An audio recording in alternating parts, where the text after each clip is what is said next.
Rebecca! Nana Kufuado, you're Rebecca, First Lady of Ghana. You did this away about time. We about time.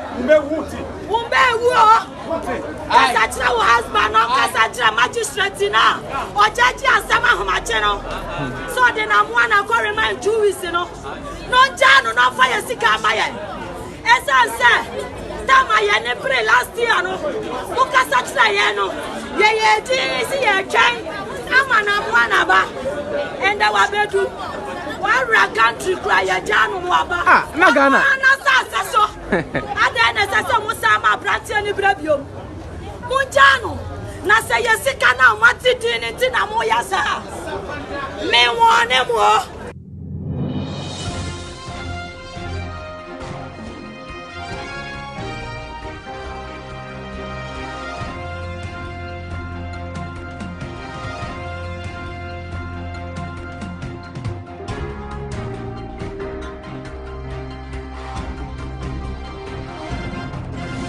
Today we're going to be moving fast. Yes, we're going to be moving fast because I'm going to explain to you what actually happened in Dubai. The judgment of Nana Mensah's case against Horizon, the Horizon company that sells jewel. This is the company that sued Nana Mensah. I'll also be telling you about what happened in court when Nana Mensah came to Ghana, what the government of Ghana said, and what the attorneys or the counsel of Nana Mensah also said in court. So I have the 2 court hearings here. But before we start today's event or today's show, I would like everybody to notice this name, Adowi Alfomi. This guy is a Nigerian. And Charles Aboku Daraku, he is Ghanaian. These 2 are friends. These are the guys who started the whole Nam1 issue. Yeah, so in 2017, the CEO of Horizon Company came to Ghana to meet Nana Mensah to discuss some gold business. As usual, they've been doing gold for some time. Actually, when they came to meet Nana Mensah, they told Nana Mensah they needed 2,000 kilos of gold. And then Nana Mensah also told them that, you know what, now the government has started this campaign against illegal mining, small-scale mining, so the influx of gold is very slow now, and that I will need a little bit of time. Before that, Nana Mensah had given them a lot of gold, over 2,000 in small quantities. So Nana Mensah sells to them in small quantities. And they've been doing business for a very long time. Now, Nana Mensah tells this company, the representative that came, that give me 2 weeks and that I will be able to organize something. So they ended up on a number like 750 kilos of gold that Nana Mensah is supposed to sell to them. And the street value of that gold is $32 million. That is what they settled on. Now, this company went behind Nana Mensah and was directed by some people in government, some people at Yoko, some people at the SEC, that there is another company, and that company is called Gust Gold Company. Gust Gold. Now, through the direction from these people in government and also at Yoko and SEC, because before big companies come into this country, they go through the right channels before they will be directed to right companies to deal with, because not everybody is really registered or rightfully registered to deal in large quantities of gold. So you have to understand that before these companies come to Ghana and talk to people like Men's Gold, Gust Gold and all that, people at SEC, the Security and Exchange Commission, are the people who are able to direct you, like, go to Kevin, he sells gold, he is registered, he is a legitimate gold dealer. So this company, Horizon, couldn't wait for the 2 weeks, and then they got behind Nana Mensah to meet this guy who calls himself Adowi Alfomi. He told the Horizon people that he is the prince of the Ashanti Kingdom. Yes, he is the prince of the Ashanti Kingdom, and that he owns Gust Gold. He has some shares in, if the company have heard about Men's Gold, he's got a lot of shares in Men's Gold. So if they're dealing with him, it's basically like dealing with Men's Gold. That is what they told these people. Now, these people trusted these 2 guys, this Charles Aboku Daraku. I'll talk about these guys very soon. And then they told them to meet them in Dubai. So these 2 guys, they flew to Dubai. And then when they got to Dubai, they had a meeting with these people that, okay, they can supply them 50 million worth of gold. 50 million. Actually, it was $180 million worth of gold, but they're going to start with $50 million. Now, this company starts to pay. They ended up paying about $48 million to $50 million to this guy posing as the Prince of Ashanti and his Ghanaian friend, Charles Aboko Daraku. This is what happens. Nana Appiah Mensah then is able to manage, he's able to raise the 750 kilos of gold, and he flew this gold all the way to Dubai and handed it over to these people in Dubai. Now he comes back because he's been doing business with them for over 4 years. It's part of the reason why this Horizon company lost their case in court, because they have been dealing with Nana Appiah Mensah for 4 years, and Nana Appiah Mensah has been dealing with them as the CEO of Men's Gold. They've been to Ghana, they've been to his office. He's never changed his name, identity, his passport. He's used the same identity to deal with these people for 4 years. Now this is what happens.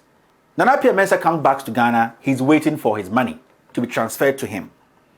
2 Swift checks come in, they all bounce. Now he gets worried. So Nana Appiah Mensah decides to go to Dubai to take his money. Now, Nana Appiah Mensah leaves Ghana, yes, thinking that he has a legit business. Men's Gold customers, listen to me. Nana Appiah leaves Ghana. The day Nana Appiah leaves Ghana, he notifies the Ghana Airport Authority. He notifies Yoko. He notifies the Ghana police that he is leaving for Dubai. And you have to understand this. Airplanes, private airplanes are not like 207 or they are not like Kia Optima. They are planes. And before they leave, they go through a lot of process, checks, paperwork are done. So Nana Appiah Mensah can't just get up in the morning, go sit in the plane and fly to Dubai. So technically, Nana Appiah Mensah made sure that he was going through the right channel before he left Ghana. Nana Appiah Mensah leaves Ghana. He gets to Dubai to chase his money. Then he's locked up. Yes, Nana Appiah Mensah is locked up in Dubai. But the funny thing is, after Nana Appiah Mensah was locked up in Dubai, these 2 guys escape. These 2 guys are given the VIP treatment at Kotoka International Airport and they escape. Now, listen to something. These guys received the $50 million in Ghana. Yes, they received the money at Unibank. In fact, the account number, this is the judgment in Dubai. The account number was 030-100-20-50011. Yes, they received the amount at Unibank Ghana. They received the $50 million there. So definitely there should be a name connected to this account. Charles Aboko Daraku is the person who led this transaction. And our checks indicate that Charles is actually a very close friend to somebody very close to the president. Yes, a very, very close friend to somebody very close to the president. In fact, Charles lives like 3 blocks from this person's wife's house. Yes, in Ghana. And the person knows what I'm talking about. I have documents here to prove the text messages, email messages, and all that between that person and Charles and other people in government who tried to push this under the carpet. Now, these guys received the money at Unibank. This is not even important. It's not important because Nana Appiah Mensah does not know these guys. They use Nana Appiah Mensah's company to defraud these people because they know these people have been working with Nana Appiah Mensah. But do you know how Nana Appiah Mensah ended up in this case? When Nana Appiah Mensah went to Dubai to pick his money, he was arrested. And the CEO of Horizon decided to insert Nana Appiah Mensah's name in his statement because he thought that Nana Appiah Mensah knew this guy and that they were all doing good business together. So Nana Appiah Mensah is also a scammer or a fraudster. So he inserted Nana Appiah Mensah's name in his statement because he didn't have any data on these 2 guys. These 2 guys I mentioned, Adowi Alfomi, the Nigerian, and Charles Aboko Daraku. Yes, Charles Aboko Daraku is a strong financier of a political party here, which is in power in Ghana. Yes, this Charles guy. I'll talk to you guys about him. Nana Appiah Mensah was arrested the 7th of December 2018 in Dubai when he tried to go get his money. 4 days after Nana Appiah Mensah was arrested, somebody in government went on his Twitter page and gave a hint that an Interpol red notice will be placed on Nana Appiah Mensah because Nana Appiah Mensah has jumped bail and absconded. This is the statement that person made. That person is in government now. That was the first person who made that statement from Ghana. And that, he hinted that there was going to be an Interpol red alert on Nana Mensah. So 4 days after he was arrested in Dubai, Nana Mensah, there was this placed on him. That was the Interpol alert placed on Nana Mensah. Nobody knew what was going to happen. Everybody was surprised that how can this person know that Nana Mensah, there's going to be an Interpol, Nana Mensah jump bill, the police, the CID, the IGP, they were all asked that who arrested Nana Mensah? Who arrested Nana Mensah? And that who came to sign his bail? Till date, nobody has answered that question. But we were made to believe that Nana Mensah jumped bail, absconded, and went to Dubai, and he has been arrested. So the government of Ghana sent this Interpol alert on Nana Mensah. That is why Nana Mensah ended up in jail. After the case was judged in Dubai, Nana Mensah told the court in Dubai that, you know what, I want to go back to Ghana. I've won this $39 million. I want to go back to Ghana and pay my clients, pay my customers, because they are going through a lot. This boy willingly. But Dubai told Nana Mensah something. They said, you are going to get bail. And the bill Nana Mensah got was almost $550,000 bill. The reason is, even though Dubai has lifted their Interpol on Nana Mensah or all charges, he's a free man, the Ghana Interpol red alert is still placed on Nana Mensah. So he has to come to Ghana, make sure the Ghana government revokes this Interpol alert so that he can access his money and pay these Men's Gold customers. Period. Nana Mensah comes to Ghana, the Ghana police, the Ghana government, they take Nana Mensah and they hide him. They put him behind bars because they say Nana Mensah is a criminal. This guy willingly decided to come to Ghana and fight this revoke. Yes, this guy, he comes to Ghana because he wants to pay the dying customers. The government of Ghana says that, no, we are not going to make you go out and pay them. We are going to hold you because we have charges against you. Ghanaians, don't forget that Yoko, SEC, they knew about Nana Mensah's whereabouts. When this Interpol was released, where this alert was put on Nana Mensah called Yoko 3 p.m. I'm going to tell you, it's in the report, to tell them their whereabouts. You know, Interpol is only issued when a fugitive is on the run. We don't know where he is, the criminal, the fraudster, the launderer. We don't know where they are. That's when we issue this Interpol alert. But Nana Mensah called Yoko, and Yoko boss should come out and answer questions. That I am in Dubai. I have been arrested because of this. So you people know where I am and don't place anything on me. But they still went ahead and placed it because orders from above. His lawyer also opens a case in court. Yes, he wants to make points. Now, this is what his lawyer says in court. He said, Mr. Mensah has been in custody in Dubai since December 7, 2018. The date on which he arrived in Dubai to reclaim 750 kilograms of gold with a market value of 39 million United States dollars, fraudulently obtained by the company Horizon Royal Diamond. That is the company that sued Nana Mensah. The lawyer goes on to say that we note that Mr. Mensah and Men's Gold Ghana were introduced to Horizon Royal Diamond by members of the Yoko and Organized Crime Office, Yoko. I'm going to state this again. They make a case in court. They said they know for a fact that Mr. Mensah and Men's Gold Ghana were introduced to Horizon Royal Diamond by members of Yoko to these Horizon people. Yoko, first of all, introduced Men's Gold to Horizon people. Meaning, Yoko knew that Men's Gold was operating legally. There was a legit business. But Yoko is quiet. They turn around with Security and Exchange Commission to say that they don't know anything about Nana Mensah and that he's practicing. That is where the panic withdrawal started. But don't get confused. I'm going to break it down for you to understand.